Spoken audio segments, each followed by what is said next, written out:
Hotline Miami 2. That's what we're reviewing today. Now, if you're going to ask why we're not reviewing Hotline Miami 1, mind your own damn business.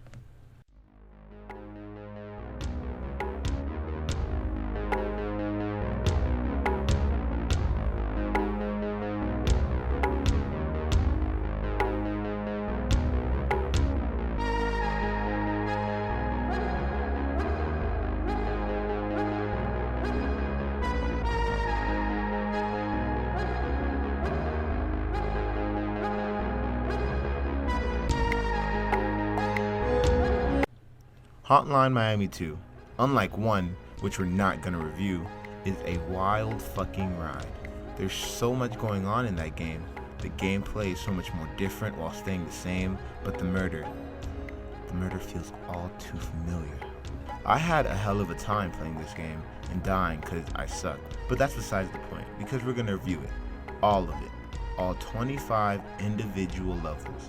From the beginning of the game, I was like, what the fuck is going on? But by the end of the game, I was like, what the fuck is going on? I couldn't for the life of me figure out the plot of this game, and I played through it completely, from start to finish.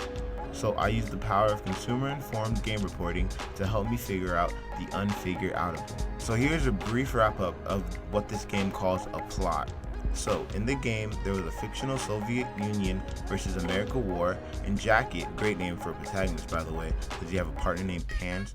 The guy from the first game got really fucked up on some PTSD shit, but his superior from the war started a hitman group type thingy where they just kill a bunch of Russian gang members and Jacket gets caught and put in jail. But the whole purpose of the hitman group though, which is known as 50 Blessings, was to start a nuclear World War III.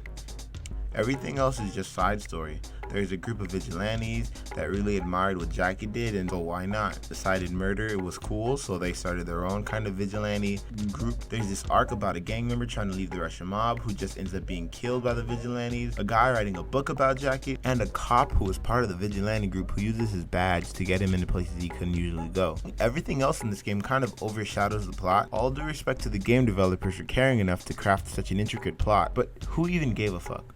I'll give you a hint. No one. I'm pretty sure they knew everybody was just gonna skim it anyway to get straight to the gore, the sweet, life-giving gore. Far away from the sophisticated ass plot that you plebes are too casual to comprehend lies the core mechanics of this game, the gore. I don't think I've ever played a game that gave less fucks about being nice as this one does. The gore is further emphasized by the way you can kill people in this game, including guns like pistols and full-blown shotguns to melee weapons like bats and the ever so lovely throwing knife. And it's not just you spilling everybody else's guts. Let me tell you, you'll get to see a lot of what you ate for breakfast. If I had a penny for every time I died in this game, I'd have like a jar full of useless currency. The game changes up how you play each level and sometimes gives you a choice. Each character that you play as in the game has their own perks, from dual wielding rifles to being able to roll. A character in this game even refrains from killing. Unless you want him to. It helps change up the flow of the game and lets you try to chain combos differently. Because if you weren't here for the quick-paced gameplay, then you definitely came here for the combo chains. I've always sucked at combo chains in like every game ever made. Partly because I don't give a fuck about combo chains, and partly because I suck at video games. But again, besides the point. I'm actually only talking about the combo thing because it's a big part of this game. Another big part is how the game lets you play. You can choose to go completely balls to the wall and shoot everything you see, which will include you getting fucked a lot. But hey, to each his own. Or you can take your time and calculate each kill very mathematically, just like the average person. I can't even talk. I spent so much time in this game planning moves, I could make a montage of me just standing still. How exciting. And I chose to play that way more because of the after effect of each kill. When you kill someone, his buddies that are in earshot come to check it out. They aren't the most genius AI, but if they see you, they pretty much shoot first and ask questions later. And I know what you're thinking, well, if you just hide behind the walls all the time, you'll be fine. But this game isn't as cut and dry as hide behind the walls.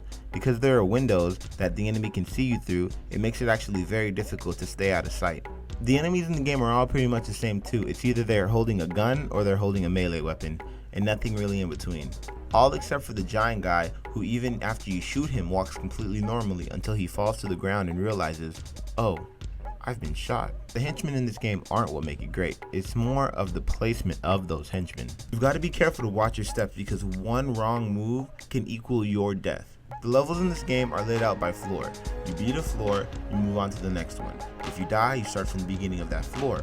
I mean, it does suck to get close to beating a level and then dying because of one enemy that slipped through the cracks. So you have to start all the way over from the beginning of the floor, but it could be worse. It could be like Bit Trip Runner where you have to start from the beginning of the stage all over. Speaking of Bit Trip Runner, we are going to review that game sooner or later. So, do I praise this game like I praised Guacamelee? No. Do I like it as much as Guacamelee? No. But if it is anything other than frustrating, it's fun. And aesthetically, it's cool. And if you like the whole 80s theme, this game does a really good job of, imitating that.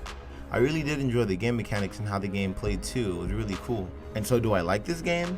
Yeah, I guess.